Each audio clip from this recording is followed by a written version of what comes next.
بچه که بودم عاشق بیل لودر بودم. خلاصه هر جا بیل لودر کار میکرد میرفتم ساعتها بغلشون وای میسدم و به کار کردنشون نگاه میکردم، عشق میکردم، میدیدم زمین رو میشکافه، خونه خراب میکردن، حال میکردم برای خودم.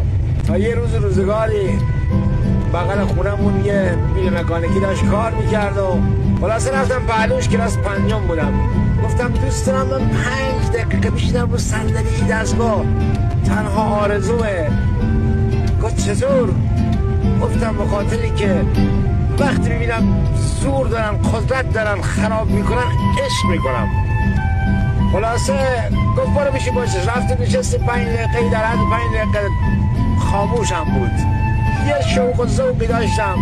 موقعی که میخواستم پیاده بشم بهم گفت فلانی بیل لودر خوبه، قدرت خوبه، ولی نه برای خراب کردن، برای ساختن.